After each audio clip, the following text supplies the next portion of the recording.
Nah, sekarang kita berada di pom bensin. Ini di seberangnya pom bensin itu lahan kosong sampai ke sana. Luas banget ini teman-teman.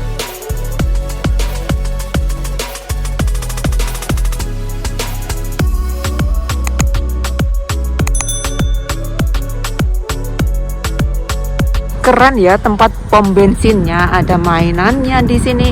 Di sebelah sana itu jalan baru teman-teman. Jadi hari ini aku mau ngelihatin pom bensin pertama di Norwegia teman-teman, buat ngecas mobil listrik. Jadi ini pertama kali di Norwegia tempat mobil di depan toko.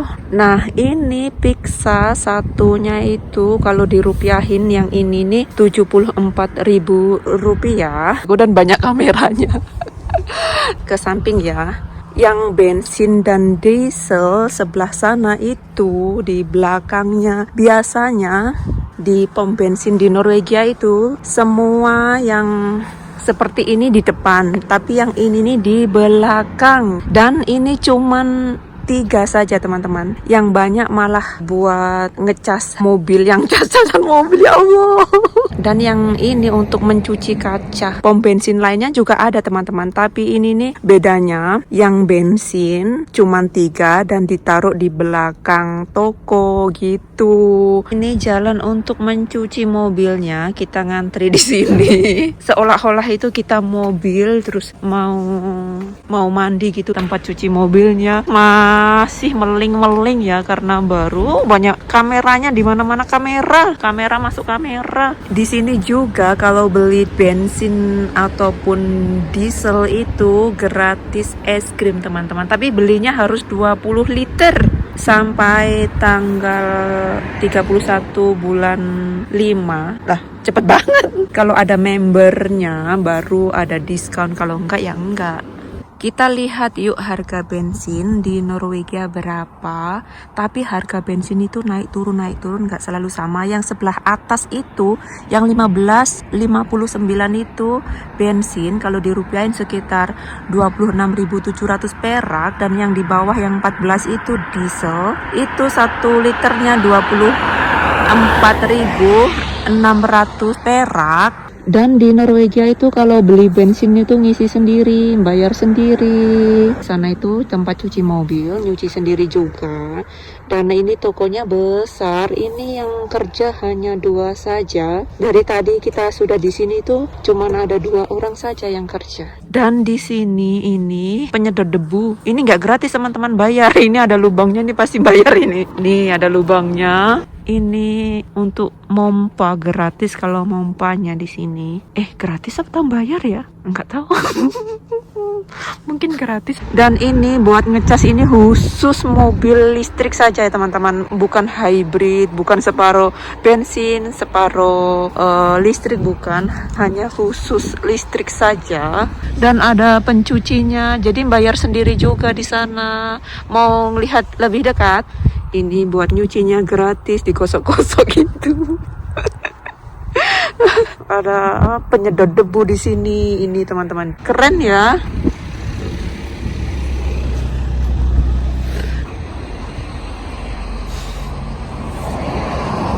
Kita lihat ya di dalam toko ya. Ini tokonya seperti ini teman-teman, luas banget ya. Dan ada ininya tuh, lihat. Ini kesukaan aku ini di sini nih. Ini banyak jajan-jajannya di sini nih, keren tuh. Banyak banget ya. Jadi seperti aku bilang tadi teman-teman, ini pom bensin pertama di Norwegia itu karena ini buat ngecas mobil itu letaknya di depan toko. Ini tokonya lantai 2. Dan itu cas-casan itu ada 6. Jadi di kota-kota lain itu nggak ada, adanya di kotaku tinggal, dan baru buka tanggal 10 Mei tahun 2021. Dan yang buat bensin dan diesel itu di sebelah sana. Nah itu dia.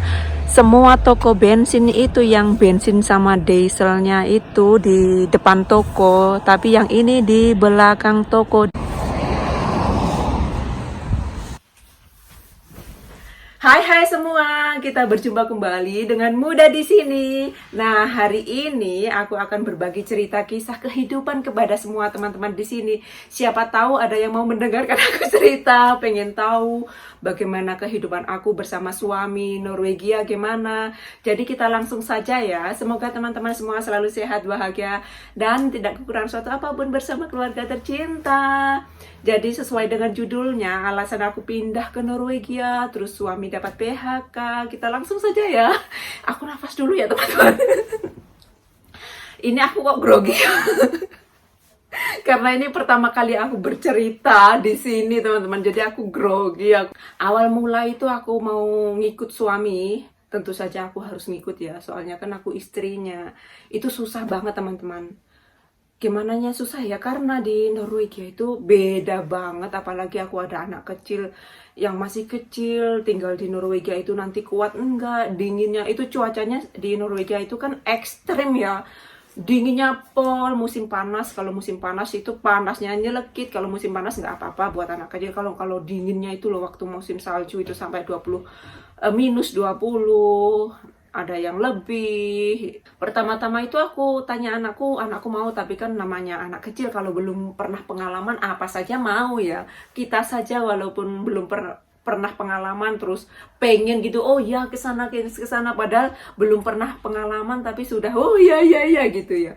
Apalagi anak kecil yang nggak tahu apa-apa gitu ya. Kamu siap nggak? Saljunya banyak, dingin, terus aku suruh megangin kulkas teman-teman, anakku itu masuk tangannya gitu sampai lama gitu, terus dingin kayak gini ya, iya nanti dulu jangan lepas sampai lama, ini dingin lagi, oh dingin lagi, itu nanti nggak beku ya bu, nggak beku kan pakai baju, itu nanti seru, dia bilang seru.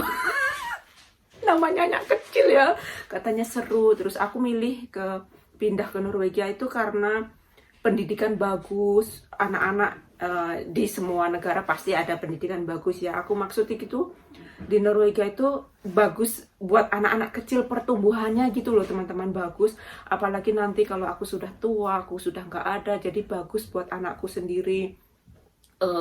Dia sama keluarganya membina rumah tangga bersama teman-temannya, itu bagus gitu loh bagi aku ya.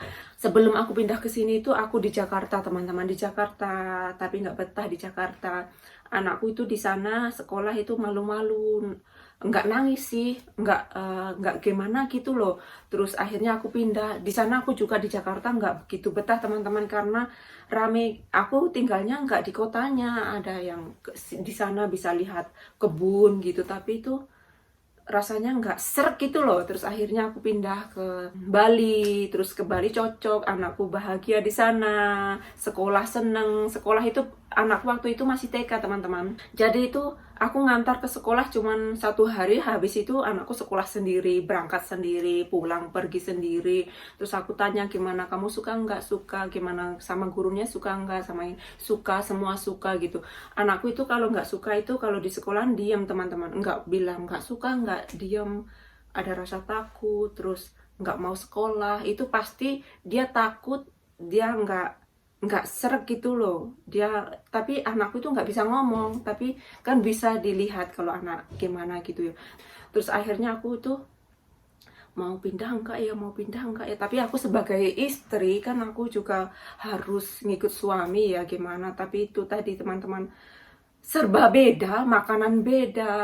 Di Indonesia itu makanan banyak sekali, apa-apa ada, mudah didapatkan. Di Norwegia itu makanan ya ada, tapi ya itu tadi nggak ada pasar, nggak ada orang jualan di mana-mana, nggak ada. Ada jualan waktu musim panas itu seperti bazar gitu, ada makanan Arab, Asia gitu ada. Selama ada COVID-19 itu nggak ada pasar, di mana-mana nggak ada pasar teman-teman di Norwegia itu. Waktu musim panas saja, musim salju lagi nggak bisa kemana, kita hanya ke alam gitu. Kalau di Indonesia itu alamnya didekorasi bagus gitu ya, banyak pernik-pernik, ada kafenya di tempat wisata gitu. Di Norwegia nggak ada teman-teman, nggak ada pernik-perniknya, biasa alam sederhana gitu.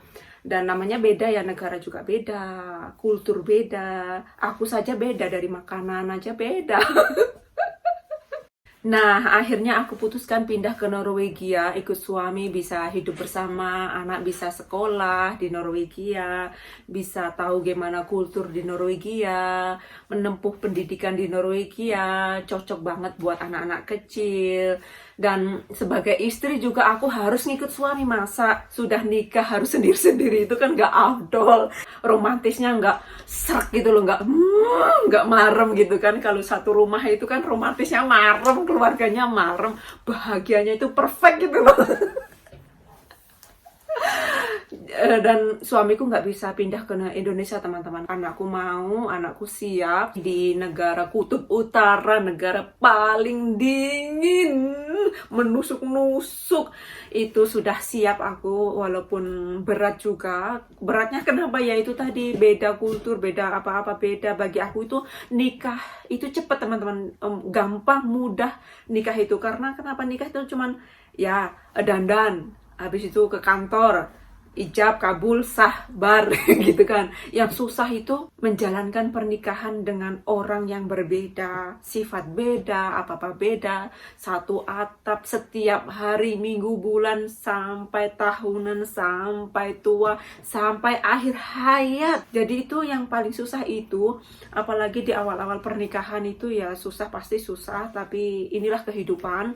Kita harus memutuskan, kita harus ngambil jalan, kita harus berusaha, kita harus berdoa, dan yang maha kuasa mengabulkannya. Kalau kita nggak usaha, kalau kita nggak memutuskan, kita nggak bisa, teman-teman. Kita harus sebagai manusia itu harus berusaha, itu tadi, seperti itu tadi, berusaha, mau yang mana kita usahakan. Walaupun kita usaha, sudah berdoa, kalau yang maha kuasa nggak mengizinkan, nggak meridoinya, kita nggak dapat. Berat, teman-teman, itu awal-awal hidup bersama satu atap itu. Awal mula romantis. Awal mula ya happy, gini-gini, senang-senang. Terus nanti lama-lama stres. Harus belajar bahasa, anak nggak bisa bahasanya, nggak bisa. Anakku bahasa Inggris juga nggak bisa, bisanya cuman yes, no, makan, sudah gitu. Bahasa Inggris sedikit banget.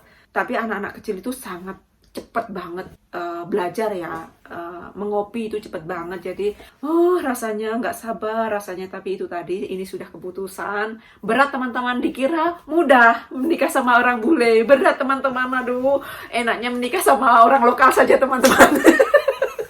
Orang lokal kalau marah habis, sudah nggak usah belajar bahasa, nggak usah belajar ini mulut, apa, makanan, belajar makan makanan, mulut juga belajar makanan ya, belajar cuaca, serba belajar, teman-teman. Belajar untuk menahan emosi. Kalau marah harus ditahan. Kalau nggak ditahan juga nggak ada manfaatnya, teman-teman. Kenapa? Karena marah bahasa Indonesia dia nggak tahu. Taunya teriak-teriak, apa itu, orang gila. Berat, teman-teman, nikah sama orang bule itu. Yang belum nikah sama orang lokal saja ya. Itu terserah teman-teman semua. Itu pilihan teman-teman semua. Aku bercanda, teman-teman.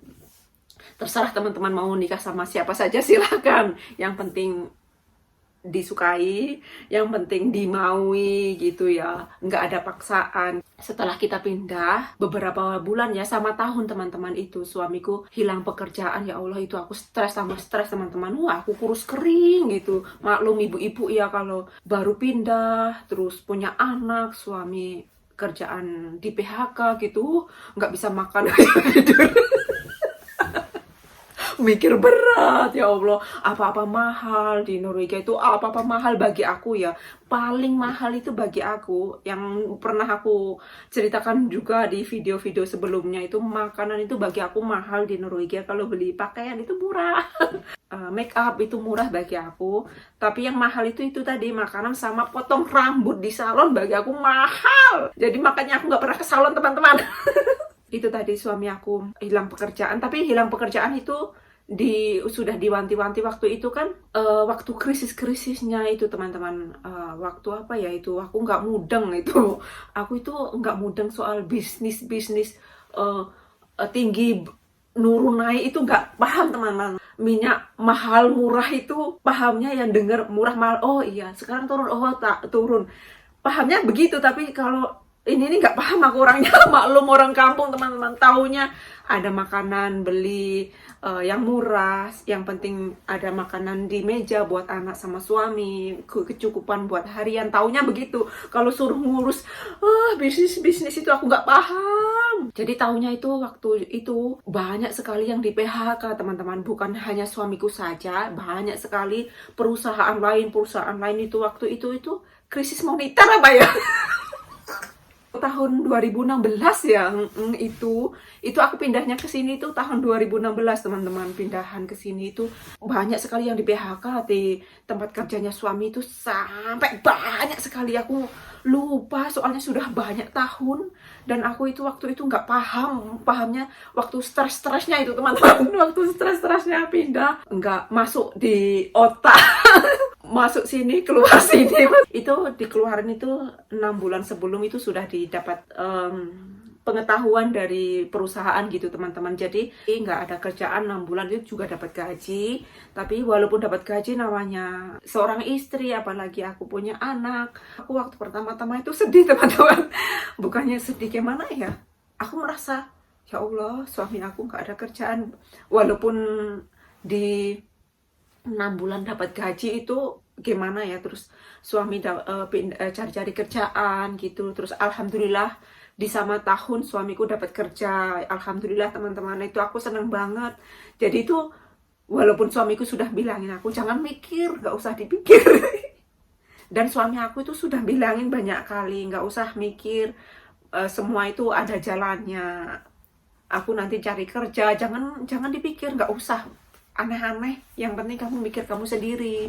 Aldo bahagia, kamu nggak usah mikir-mikir, nanti kamu malah sedih.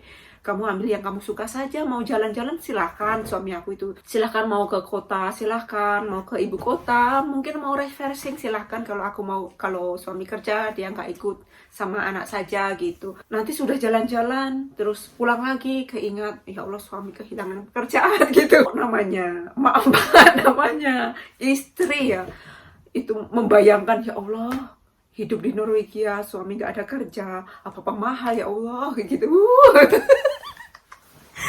Jadi sedih aku. Akhirnya di sama tahun suami dapat kerja, alhamdulillah, senang banget teman-teman. Terus akhirnya kerja terus, alhamdulillah. Suamiku tuh bagi aku cepet dapat pekerjaan, di sama tahun dapat pekerjaan. Dan yang ada teman yang satunya lagi sampai 2 tahun gak dapat kerja teman-teman. Itu sampai banyak tahun gak dapat kerja, dan dapat kerja akhirnya itu sampai jauh di kota, jauh teman-teman, sekitar 1 jam naik mobil atau naik kereta api, sampai 2 jam ada, yang ada juga 1,5 jam naik kereta api. Itu belum pulang pergi. Kalau pulang pergi kan 2 jam, kalau 1,5 jam 3 jam kan. Dan punya anak, pulang pergi dan nggak punya. Di sini di Norwegia itu rata-rata semua ya, hampir semua itu nggak punya asisten rumah tangga teman-teman. Walaupun anaknya 2 kecil-kecil, suami istri kerja, itu nggak ada asisten rumah tangga. Mungkin di Norwegia sudah adatnya begitu ya, nggak punya asisten rumah tangga, nggak populer gitu loh. Apa-apa sudah sendiri mandiri. Jadi itu walaupun uangnya banyak, seumpama bisa membayar asisten rumah tangga, bisa membayar apa namanya itu supir pribadi, tapi mereka pilih nggak punya apa-apa sendiri. Itu tadi teman-teman, walaupun kerjanya jauh itu pulang pergi, jadi itu siapa yang di rumah duluan, dia masak buat anak-anak, ngerjain PR, ngantar anak olahraga. Itu kalau musim panas anak bisa naik sepeda sendiri, kalau dekat. Kalau jauh kan harus diantarin. Kalau musim dingin itu anak harus diantarin ke aktivitas-aktivitas gitu. Itu tadi teman-teman, aku bersyukur banget, alhamdulillah suamiku itu cepet dapat kerjaan. Kalau lihat-lihat orang-orang lama dapat kerja itu sedih, apalagi yang karena dapat kerja itu kita nggak bisa memilih teman-teman. Kita bisa memilih juga, tapi rata-rata itu apa ya namanya, yang cari kerja itu loh, apa agensi ya, bukan agensi ya, apa sih namanya, kita cari kerjaan di sini, nanti ini bantu kamu, ini dari pemerintah, nanti bantu kamu cari kerja, kamu nanti ditaruh di sebelah sana, taruh sebelah sana gitu, dan nggak bisa pilih, nggak bisa memilih itu. Oh ya, jadi kita nggak ada pilihan, oke lah, terus akhirnya kerja di sana. Itu tadi teman-teman. Jadi itu waktu krisis itu ya, nelangsa ini seorang istri ini dari Indonesia ini. Sudah baru sama tahun, baru pindahan. Waktu mengingat pertama-tama tahun di sini. Jadi itu tadi teman-teman, hari ini aku berbagi cerita seperti itu. Pindahan baru beberapa bulan, suami di PHK, terus alhamdulillah dapat pekerjaan di sama tahun. Alhamdulillah suamiku dapat kerja di sama kota. Jadi itu memudahkan kita sebagai keluarga, itu memudahkan, nggak gimana ya, kan aku di sini sendiri teman-teman. Jadi itu aku seneng banget suami dapat kerja sama kota. Kalau melihat salah satu orang itu kerjanya di luar kota, itu sedih banget. Sedihnya bukan sedih ke dia, aku sedihnya ke aku gitu loh. Yo, kalau suamiku kerja di luar kota, pulangnya pagi-pagi berangkat, pulangnya malam, ya Allah gimana ini. Maklum ya teman-teman, apalagi di sini aku sendiri.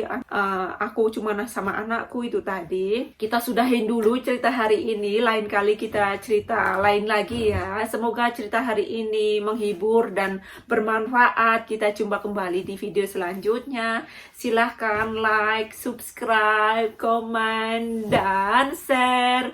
Terima kasih sudah mendukung channel kita ini. Semoga teman-teman semua mempunyai hari yang menyenangkan. Have nice day buat teman-teman semua. Ini tenggorokanku kering.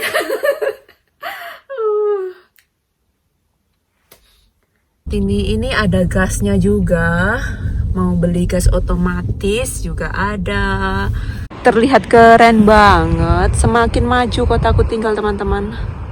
Nah itu tadi teman-teman, kita melihat pom bensin baru di kotaku tinggal. Hari ini suhunya 10 derajat Celcius.